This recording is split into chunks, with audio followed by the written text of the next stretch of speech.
یہ کس مقام پہ سوجی تجھے بچھڑنے کی کہ اب تو جا کے کہیں دن سنورنے والے تھے۔ السلام علیکم ورحمۃ اللہ وبرکاتہ۔ کل سے نا ٹرینڈنگ میں ایک نیوز ہے، بلکہ ایک افسوسناک نیوز ہے کہ بلال پاشا جو سی ایس ایس ایسپرینٹ تھے، انہوں نے سی ایس ایس کلیئر کیا تھا اور بنوں میں وہ جاب کر رہے تھے، ان کی اپائنٹمنٹ اس وقت بنوں میں تھی، انہوں نے سوسائڈ کر لیا۔ اگر ہم بلال پاشا کا بیک گراؤنڈ دیکھیں تو بہت ہی غریب گھرانے سے اس کا تعلق تھا۔ پہلے اس نے ایک مدرسے سے تعلیم حاصل کی، اس کے بعد پھر ایک گورنمنٹ سکول جو وہاں کا لوکل گورنمنٹ سکول ہے وہاں سے پھر اس نے چھٹی سے پڑھنا شروع کیا اور وہاں سے میٹرک پاس کیا۔ اس کے بعد امرسن کالج ملتان، وہاں سے اس نے سٹڈیز کی اور بعد میں زری یونیورسٹی میں چلا گیا۔ اور اس کی محبت کیا تھی؟ C S S. اس نے اس کی کوشش کی، نہ صرف کوشش کی بلکہ کامیاب بھی ہوا، اس کو حاصل بھی کیا، لیکن وہی اس کے ذہن کے اوپر بوجھ بن گئی۔ وہ کیسے بوجھ بن گئی؟ جو کنورسیشن اس کی واٹس ایپ کی ابھی وائرل ہو رہی ہے یا جو اپنے دوستوں کے ساتھ اس کی چٹ چیٹ سے، اس سے یہی اندازہ ہو رہا ہے کہ یہ جو جاب تھی نا سی ایس ایس کی، یہ اس پر بوجھ تھی۔ وہ چاہ رہا تھا کہ وہ اس کو چھوڑ دے، ایک مینٹل پریشر تھا اس کے اوپر۔ اب وہ پریشر چاہے جس طرح کا تھا، یہ جو نیلی بتی ہوتی ہے نا، یہ جو بڑی بڑی جابز ہوتی ہیں، یہ اتنی آسان بھی نہیں ہوتی۔ وہ کہتے ہیں نا دور کے ڈول سہانے، تو وہ دور والوں کو یہی لگتا ہے کہ یہ کتنی بڑی جاب ہے، کتنا ان کا رہن سہن ہے، کیا معاملات ہے، لیکن کبھی کبھی یہ جاب جو ہوتی ہے نا یہ بوجھ بن جاتی ہے اور یہاں تک کہ انسان موت کو گلے لگا لیتا ہے۔ ہم نے اکثر نیوز پہلے بھی سنی ہے کہ فلاں سی ایس ایس آفیسر جو ہے وہ خودکشی کر گیا، فلاں نے گولی مار لی، فلاں نے زہر کھا لیا۔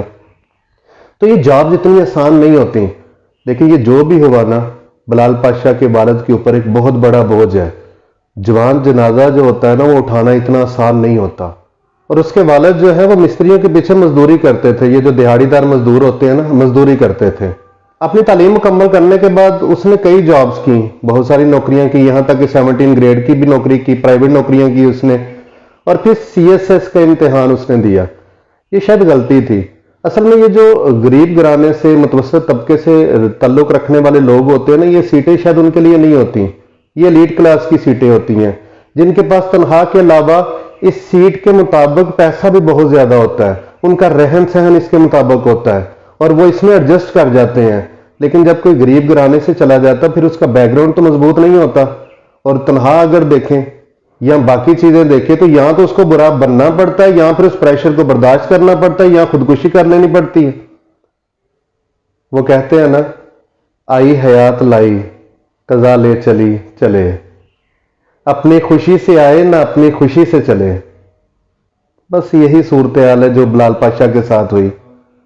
اب بلال پاشا کے سوسائڈ کو دیکھ کے اس کی سی ایس ایس کی کامیابی کو میں پائرک وکٹری ہی کہوں گا۔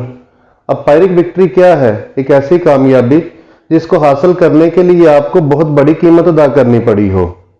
یہ اصطلاح پرسن کے بادشاہ جو پیررس تھے ان سے اخذ کی گئی ہے، جس نے 279 قبل مسیح میں رومیوں کو شکست دی، لیکن اس کامیابی کے لیے اس کو بہت بڑی قیمت ادا کرنی پڑی اور اس کی 90% فوج جو ہے وہ مر گئی تھی۔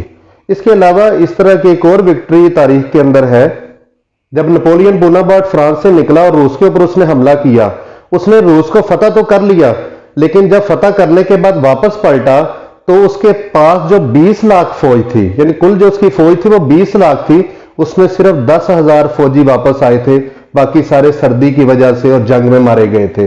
تو یہ بھی ایک ایسی وکٹری تھی جس کو ہم پائرک وکٹری کہتے ہیں، یعنی جس کی بہت بڑی قیمت ادا کرنی پڑے۔ تو بلال پاشا کو بھی اگر ہم دیکھیں نا تو سی ایس ایس اس کے لیے ایک پائرک وکٹری تھا جو اس کے لیے ایک بوجھ ثابت ہوا، اور اسی ڈپریشن میں اس نے سوسائڈ کر لیا۔ ہمارے یہ جو غریب گھرانے ہیں نا، متوسط طبقے جو ہوتے ہیں، بہت بڑی سیٹ ان کے لیے ایک بوجھ بن جاتی ہے۔